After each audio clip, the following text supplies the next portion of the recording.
Hi everyone, welcome to the Publishing Performance Show. Today I'm speaking to Victoria Gerken, who is from Podium Entertainment. Now, Podium Entertainment are specialists in creating audiobooks, and they basically work a bit like a publisher's. You give them the rights to books and you get royalties, but they create all of the audiobooks. They do it really professionally. So in this episode, what we're going to be talking about is some tips for you about if you're thinking about doing audiobooks for your books, then how can you create a book that is really professional? But if you are going to use someone like Podium to do that whole process for you, we go through exactly step by step everything you would need to know and need to do in order to get your books ready for someone like Podium to go and create your books. It's an absolutely fascinating episode because I've only ever done my audiobooks entirely by myself. You know, the books have been, I've hired someone to do the speaking and do the narration, and then I've done the publishing myself. But in this episode, we're talking about how you can do that more professionally. So it's been really fascinating. And I think you're going to get a lot out of it if you are thinking about doing audiobooks. So I hope you enjoy the episode and we'll speak again soon. Hi everybody and welcome to the Publishing Performance Show. It's Teddy here and I'm here with Victoria Gerken, who is the publisher at Podium Entertainment. Welcome, Victoria. Thanks for having me. Delighted to be here. Thank you. So I know you're in the US at the moment, but you're from the UK. So when did you move over to the US? Oh gosh, about 1 million years ago. No, not quite. 30 years ago. It's like a lot in dog years. Yeah, I moved to the States in 1994 for a job, very different kind of job, and thought I was going to be here for 5 years, and here I am 30 years later. So yeah, it's been an adventure. I am American now, and I sound a bit American, which my English family gives me a lot of grief for, but I will probably start to sound more British as I speak to you over the course of this conversation. I'm the same, but I moved north, and I haven't got a northern accent yet, so I get the same out. I guess. You'll be saying you by gum. Yeah, I'm saying you by gum. Yeah. American listeners aren't going to know what that means, but we'll let them look. We'll let them Google it. So, how long have you been in the audiobook industry or the publishing industry? So I started out 22 years ago, working for Little Random, which is the Random House imprint that is now part of the huge Penguin Random House. I started working in sub-rights, selling audio, funnily enough, and foreign rights and other subsidiary rights that the publisher gets, as part of a book publishing deal. We can talk about that if you have questions about sub-rights.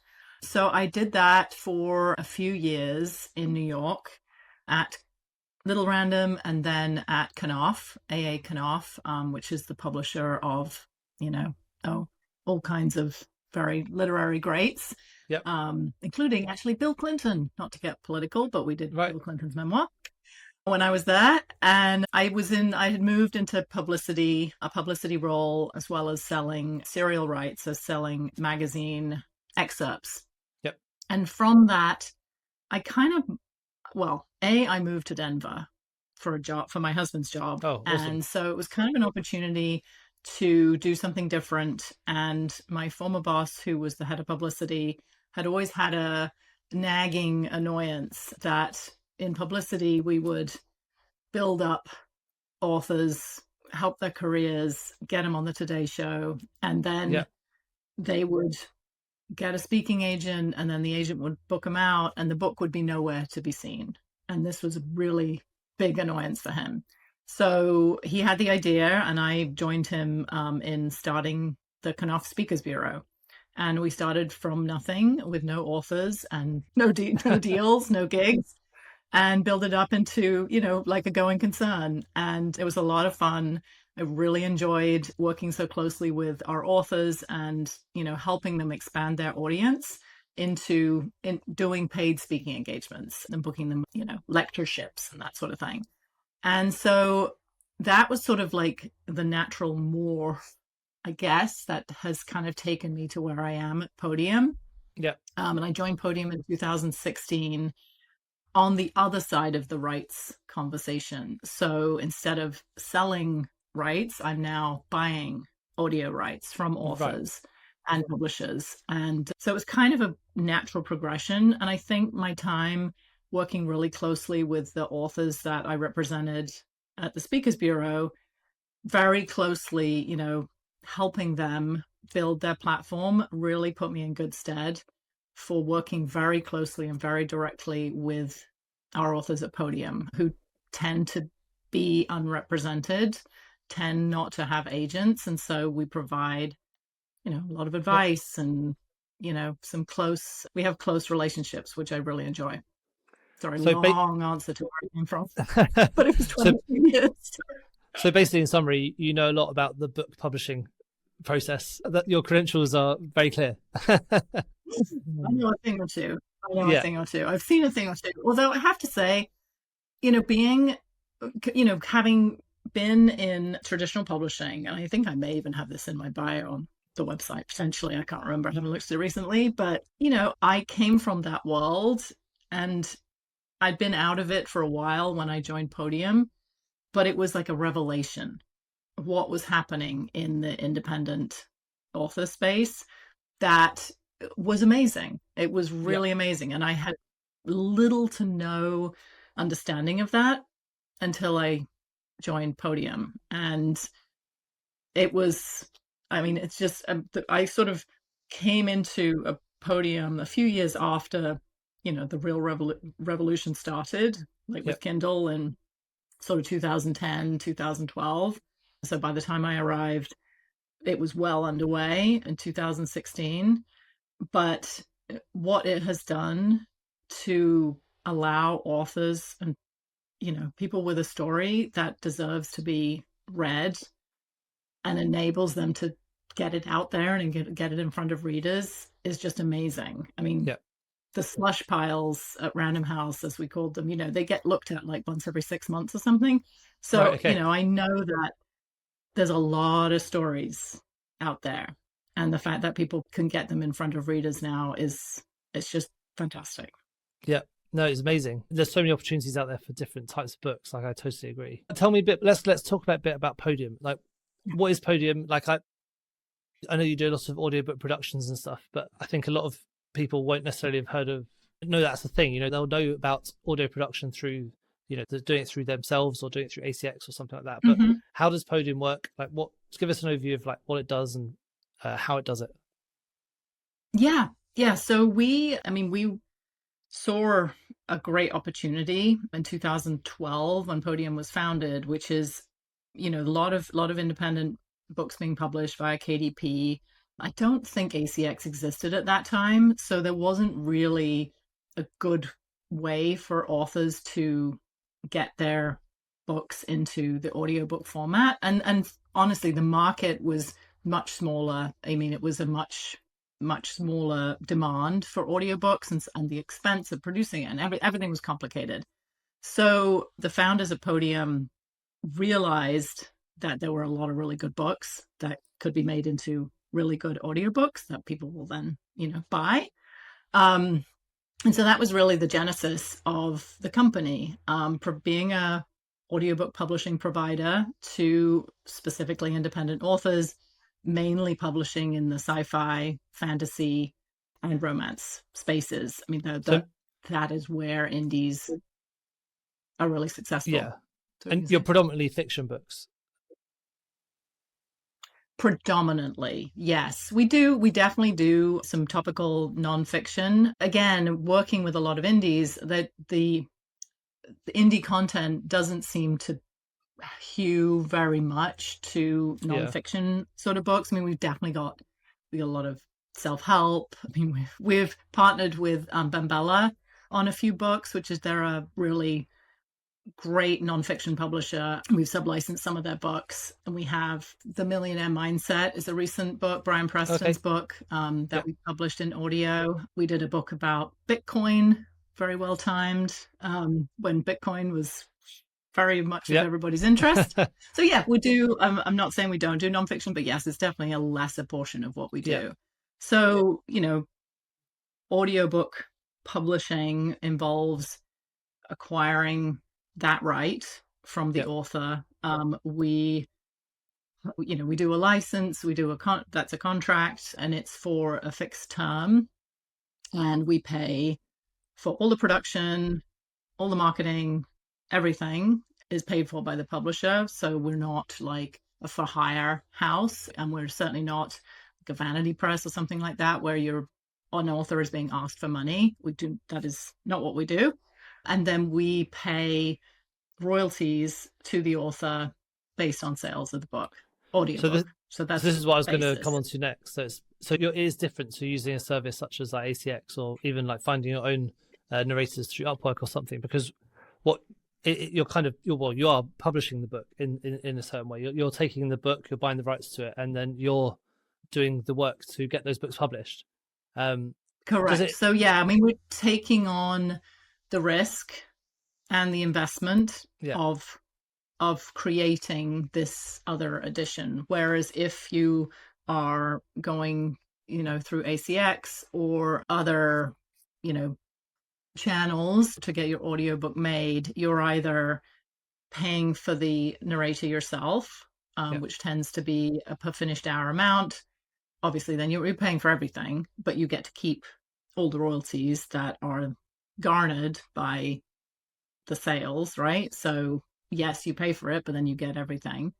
Or you do, ACX offers up a royalty share deal wherein you are paired with a narrator who's willing to work under those terms, meaning you don't pay them anything, but or you may have to pay for like post production. I don't totally know how that works in practice, but fundamentally the deal is the narrator takes a risk, the author takes a risk, and then you split the yeah, royalties. And that's ACX, manages the money side of it, which is again, like that's a pretty good option, right? If you can pair up with a narrator who is willing, who believes in your work enough to say, I'm going to give my time. I'm not going to get paid for my time, but I'm going to record your audiobook and we're going to market it together. I mean, yeah, the thing to remember with that is you are then connected to that person for the life of the contract. And I'm not sure what the term is, but it's going to be several years. So if things don't work out, yeah. you want to get the rights back, then you're going to have to negotiate with your partner, basically your narrator, on that deal. Yeah. So with Podium, I've been through the website. You've got like loads and loads of artists, and like they look like really skilled like readers and narrators, like you'd call them, I suppose. How's We do. how's that Oh, work? Like working performers, with performers, yes, performers. Sorry, performers. performers. Yeah. How's that work with So are they all they're all like professional performers? Is that's kind of like the way you stand out from other platforms? Yeah, I mean, I think you know, working with Podium provides authors with a team which you don't have yourself, right? It's like making a movie. Would you make Yeah. your own movie? You'd be doing everything. Like, are you really going to do that? You could. And an audiobook is obviously not as complicated as a movie, but it is not a simple process. And I think one of our greatest skills, we have a wonderful casting team, and they have many years of experience in taking the text and an author's notes and putting it into their cauldron and then pulling out the best performer for the characters, the world, and who might be also of interest to listeners who love that narrator on somebody else's books, which we don't Yeah. hew super closely to, because I'm definitely of the belief that if you've got a great production, I mean, yes, a narrator will bring audience to it, but compromising and saying, oh, I want this narrator because they're really, really popular in this type of genre, and not looking at anyone else, I think is a mistake. Yeah. Because there's a lot of really good performers out there. So that's sort of one of our secret sauces, is matching the story to really great performers and then having a top quality production, because it's not just the recording. You've got to make sure it's edited properly. It's all the things like when you're writing a book, you've written the book, but all the other stuff that has to happen to it's got to be proofed, got to be edited. Like mistakes have to be corrected. If so, that all is something that if you were doing it yourself, you've got to make sure that the narrator that you are working with either has their own post production or plan for it at least. Like that would be my advice for authors listening to this potentially who haven't entered the audio world and are thinking, okay, for my first one, I found this narrator, they're keen to do it, they want to help me, like ask some questions about how they manage their post production. Okay. And so given that you do all this stuff, do all the production, handle the royalties and stuff like that, I'm guessing you must have quite strict requirements about the sorts of books you take on, not just the genres, but as in the quality of the book and like how many sales or something like that. So what would it be? How could someone become a Podium narrated audiobook? Come join the family, not like we're a cult or something. Yeah, I mean, because we are taking a risk and we are making an investment, when we look at titles that we're thinking about offering on, we're looking at, has this story connected with an audience? And is it an audience of a size that we think will then translate into enough audiobook sales for us to make our money back at least on production, and hopefully make much more than that and make, a success for the author. So that's not a fixed number. So I can't say like you need to have X thousand sales in order to be considered. I mean, we have published debut authors, with minimal time on the market. But we've seen, we obviously know the market and we can tell by looking at also boards, of that author, like, is it hitting an audience that we recognize and we know is voraciously looking for the audiobook edition. So that's sort of how we look at titles that are already on the market. And that's the majority of the new authors that we work with will have self-published a book and have it on Amazon, and we'll want to look at that listing. So you kind of want to see a bit of their sales history, even if it's not necessarily with the very book that they're suggesting. It's like you want to see kind of their history as a writer, the quality of the content, and then you get a feel for whether it's going to sell yourself.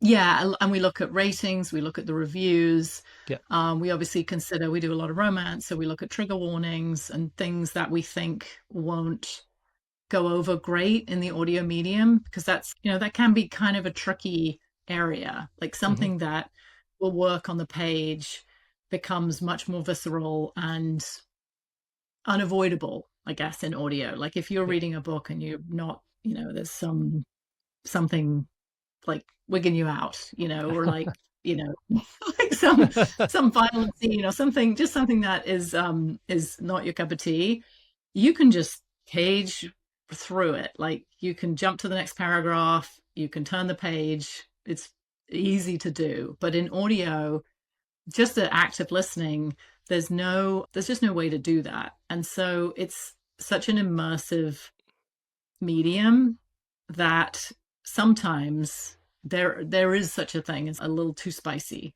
for us, but not often. Not often. But again, it comes down to what we think will work in the market. And of course. And we have a pretty good sense. I mean, we'll publish 2,600 audiobooks this year. Oh wow! Okay. So we're definitely acquiring a lot of rights, and of course we're a series. A lot of our titles are in series, so some series we've been publishing for 5 years, and we were up to book 25. It's amazing. So it's our authors just like keep giving us material to publish, which is great. So if say one of the listeners has got some books, really interested in doing some narration, but maybe they're not quite at the level yet where they were with Podium, what's the best place for them to start, and what tips have you got for people who would be like starting doing it themselves? Yeah, I mean, I think taking, just really thinking about this as your author business, like taking a step back and like not necessarily like there's so much advice. It's like you got to have an audio edition, got to, must. Yeah. I don't buy that. I don't. I mean, you want to have the right audio edition. You want to have an audio edition that's going to maximize your story. And if that isn't something that you can afford yourself, Yep. or you haven't got to the readership level that a publisher like us, or recorded books, or any of our competition Audible studios would be looking at, there's no there's I don't think there's a downside in just waiting and writing the next book and keeping going. So say you're starting a series. The issue with audio is, it's a more expensive product fundamentally. If you're publishing in KU, there's a very low barrier to entry for somebody to pick up a work by a new author and just Yep. say, hey, I'm going to give this a go. It's in KU. I'm paying my $10 a month. I'm not going to, it's not costing Kindle me Unlimited, anything. that is. But an audiobook, what's that? So So what did you Kindle say, Teddy? Unlimited, I missed when you that. say KU. Oh, sorry, I think Sorry, there's a bit yes, of a Kindle lag. Unlimited, which is, a great great space for launching yourself as an independent author. KU is fantastic because the barrier to finding your readers is so low. I mean, you can really, readers who are experimenting and trying new things in that Kindle Unlimited environment they're voracious. And if they find something that they really love, they're going to tell everybody about it and it's really going to hit. So Yeah. that's a different ball game to audiobook publishing and finding an audience in audio. So I just think remembering that it is a very different world. I'm not saying this is not scare tactics. This is just, I want to be, I want to be helpful to your listeners who are embarking on this journey, and to kind of rush to maybe do like a AI voice because it's free. I don't know. I mean, I personally don't love what comes out. Yeah. And I'm not sure, I don't think the quality is amazing. It's free. So I'm sure a lot of money was spent to develop the technology to make the voices, but I just don't think the result is going to help build your audience. And Yeah. that's what this is all about. It's all about expanding your listenership, your readership, and your followership. And I just don't think right now that going for that option is going to maximize the quality of the audiobook you're going to get out. Yeah. So It's as you that said, would you've got be to see your book as a business and not just as like a book that right. you're launching out. Yeah. Makes perfect sense. So Yeah, with and it's something that you've spent so long writing, right? I mean, and if you do that, you're sort of making this first impression that I'm not sure is optimal. I mean, listen, lots of people are doing it, and I think it's a solution for some people. I really feel like the quality of the audiobook is vital. yeah, 100%. Now, this is quite a broad question, but how do you see that as like a general, when people have an audiobook and obviously a paperback book at the same time, do you see a general ratio between like how many of the sales would be or through audio and how many would be through the book, or is it just too broad to pin down?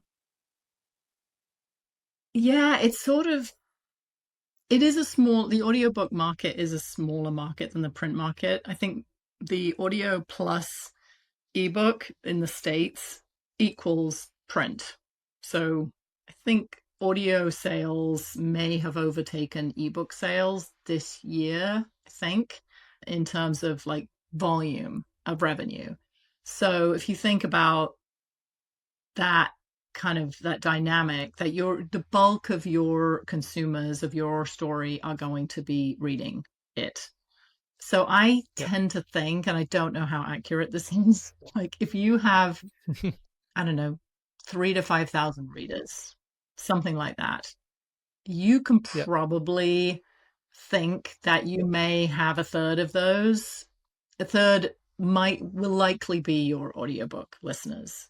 That's the sort of, if you think about sizing the market like that, just, purely statistically, like nothing to do with, well, this is, more of an audio audience than this one, whatever. That is kind of the math that I would do and suggest your listeners do. That audio audience would be an additional audience that you wouldn't have had otherwise, because some people are just listening to the audiobooks. They're kind of they are different listeners. So whilst it is smaller, it is like it's people you wouldn't have otherwise. It's not like taking away from your readership. It's different people. Oh no, absolutely. Yeah, it's coming back. I remember early days of doing this job, and I was, pitching to authors to say, hey, let Podium publish your audiobook. And some were very reluctant and thought that this would be cannibalistic of the readers. I think people definitely now get, and that some readers will be listening at the same time. They will do both. In fact, they will want, and they'll get the audio by WhisperSync to add to the Kindle if they're reading in Audible, upsells KU readers to get a discounted audiobook editions. That's another way they're kind of trying to draw in listeners as well as readers. So it's additive for sure. There's crossover for sure, but it's a kind of a different market. 100%. So the next question I had was actually quite a bit of a different one, because this has come from my own personal experience. So when I go to sleep, I often listen to Harry Potter because I'm a bit of a nerd. But I love listening to Stephen Fry's version of it. But when I've listened to the American version, I can't remember his name, but basically it doesn't resonate with me. It doesn't resonate with me anywhere near as much. So with those sort of cultural differences, and this isn't like a anti-American thing, it's more just like, do you have that sort of cultural difference that you recommend people have? Is there anything people should bear in mind with that sort of thing? Yeah, well, it's funny you say that about Stephen Fry, because I think a lot of Americans also like Stephen Fry, and Audible actually just published, or they distributed, I think it was through Pottermore, so J.K. Rowling's publishing company. His voice is the Audible voice, isn't it? So I think. Yeah, so they had Jim Dale as the American narrator. Yeah. And they just also put on the market the Stephen Fry editions as well. So it's weird. They not often do you have like two of the same book available in the same market, but with different narrators. In fact, it's pretty not. Yeah, it's like against its own example. Anyway. Yeah. So I guess again, it comes back to casting, right? It's what's the right story? What's the right voice for the story? So say, we publish a lot of Australian and New Zealand authors, and some of their stories are sort of American based, but some of them are, local Australian or New Zealandish stories. And so we find a native speaker who can deliver the story in the correct accent, because when I hear a bad British accent, which I know is what I myself have, but I hear that Dick Van Dyke. It is like nails. Yeah, it's nails on the blackboard. Exactly.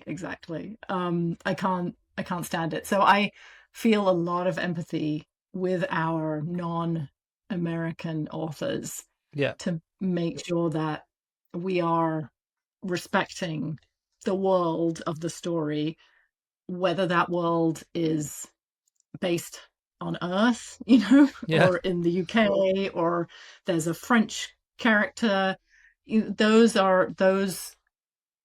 like characteristics are really important to tease out, and this would be another piece of advice to your authors, to the authors listening to this, is not to gloss over the preparation part of audiobook publishing. So whether you're doing it with a publisher or yourself, really helping the narrator understand where the characters are coming from. Are they, old, young, the gender, but these native accents? Suddenly, you've got a narrator who starts voicing a character in a certain way, and then like on page 60, it was like, and he said in his guttural Dutch accent, something like that. And they're like, oh goodness, I have just spent 60 pages not doing a Dutch accent. That can all be avoided by just keeping in mind, and you may even make notes as you're going along, as you're writing the book, and just having like maybe an audiobook notes document open to say, this is the accent I'm giving this character, and I'm going to be helping my narrator by being so prepared. So that's how we think about those kind of native accents. Yeah. There's some like epic fantasy sort of lends itself to a British accent, and we Right. have some fantastic fantasy narrators like Simon Vance and Tim Gerard Reynolds, who are they've sort of got that voice of that sort of, I don't even know how to describe it, but this sort of other world, like Middle Earth kind of world. But then they'll do accents of the characters, and there could be characters who are sort of from the Low Countries, and they'll come up with the appropriate accent, or in their creativity they characterize based on the words that you have written these characters that then come to life in the audiobook. And that is the sort of like alchemy that occurs when you've got a really great narrator who can get their teeth into a really great story.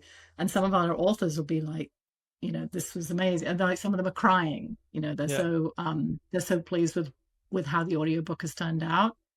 So I guess that would be my long answer to how we handle those kinds of things. It's all about the story.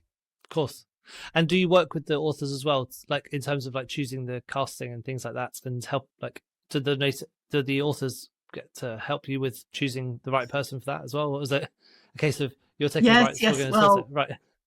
The beauty of it is they don't have to come to us with ideas, because we are full of ideas. If they have somebody in mind, some of our authors, I work with Sean Inman, who I don't know if he's in your group, but he's pretty active in sort of the self-publishing world. He's got a long series, Middle Falls Time Travel, that each book is a different point of view, a different character. They're tied together. All the action goes on in this town, but each main character from whose perspective the story is told in each book is different. Yeah. And he comes to me with a new book, and he'll say, and he also listens to a lot of audiobooks, and he'll be like, this is who I love. And so we put it to our casting team, and they're like, yep, we agree, let's go get that person. And we definitely have an all-star array. It's like the firmament of the gods on his series. But sometimes he'll come and say, I don't really know, this is the character. I've listened to an audiobook by such and such a person, and they kind of reminded me of that. And then we'll find somebody that he hasn't named. So from our perspective, bring us your ideas and tell us who you like, especially if you listen to a lot of audiobooks. But a lot of authors read and they don't listen to audiobooks. Mm-hmm. So like coming to us, the whole point of us helping with casting is that you don't have to have all the answers. And we love, making authors really happy and delighted with the choices that we make. Yeah, brilliant. That's really useful. Thank you. The last question was going through a couple of success stories you've had. Like, have you got any specific examples of some guys that have done really well, like that maybe you can share to give us some inspiration to the new people? Yeah, I mean, well, I guess Sean Inman again would be my example. I mean, this is an author who, we're like on book 21. What's the name again? We Sean publish Milligan. Sean Inman, INMON.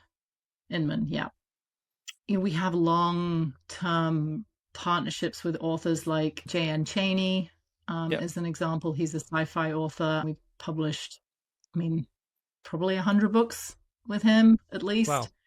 One of my early mystery thriller authors is Sally Rigby. She's from the UK. Yes, I know that. And although she was living in, do you know her? Yes. She was living in New Zealand when we first contracted, but she's a Brit, and she writes a Brit mystery series, police procedural. And again, for her, so she didn't have a ton of ideas of who should be the narrator, but we found a woman called, oh God, now I'm not going to remember, Claire Corbett, who was a TV actress in the UK and has been in various things and just has done an amazing job. I think we're on with her, like at 13. So, it runs the gamut. I mean, we have audiobooks that sell more than the ebook performs. And then we have the other way around. But our ideal is that we're bringing home the bacon for our authors. Yeah, well, that was really helpful. I mean, there's been loads of great tidbits there, especially for people who are just starting out to pick up on. I think that's there's loads to take away from there. So thank you very much. So just before we go, just got one last question. So what is the book that you recommend that everyone should be reading at the moment that maybe isn't? Well, okay. So thankfully you told me I was going to have this question. So I have a minute amount of preparation. I have a prop, which I guess if you're listening to this, you won't see if you're listening through the podcast. We can describe but it. If you're we can describe it. YouTube, I'm going to describe it. So Podium doesn't just publish audiobooks. So we launched a full publishing operation, I think 3 years ago. And it's a lesser part of what we do, but it's really a very important initiative for us.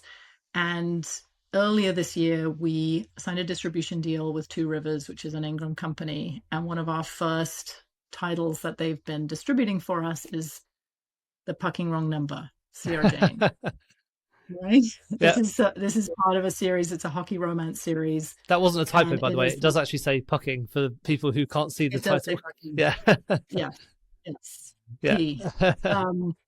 it's and hockey romance is on fire, and it's really fun to be publishing such a great series. The author is amazing.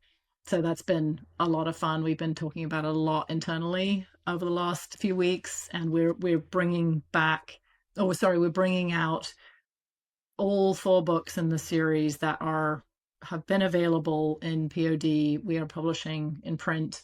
The author has the ebook rights, and we also publish the audio. So we're doing these kind of hybrid arrangements with authors, that we have a relationship with, and some we don't, that are new authors to us, but where we see the opportunity to really help them expand their audience. Yep. And that's what we're doing here with this print book. In terms of what I am addicted to in terms of reading, I don't get jealous a lot of other publishers because I feel like we've got a great thing going here.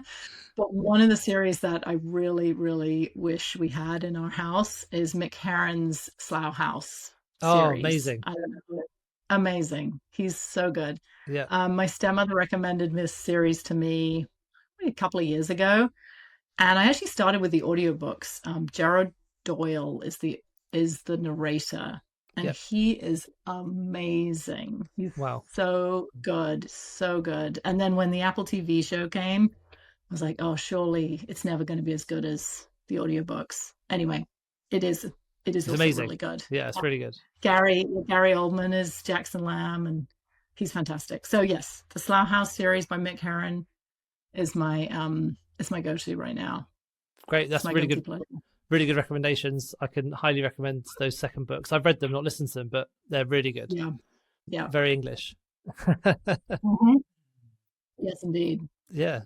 Well, brilliant. No, thank you so much for that. There's been loads of great stuff there. If anyone wants to get in touch with Podium or follow you personally, where's the best place for them to get in touch or to follow you? Yeah, so go to podiumentertainment.com, which is our website, and we have tabs on there for if you are an author and you want to get in touch with us, or if you are a narrator and you want to work with us. There are different forms to fill out, but follow us in all the places. So we are very active on Instagram at Podium Entertainment. Yep. And we are building our TikTok situation. I'm old enough to say this. Yeah. But we have a lot of fun on Instagram and Facebook, so I would definitely recommend checking us out there and seeing all the fun stuff that our marketing team does. I haven't even mentioned them. I've been talking about casting, but our marketing team is absolutely fantastic. So you go, what's that? One for another time. Yes. Yeah. We talk about audiobook marketing next time. Exactly. Next time, chapter 2. Brilliant. Well, thank you so much, Great. Thanks, Victoria. Katie. Yeah. We'll speak soon. Bye. Pleasure.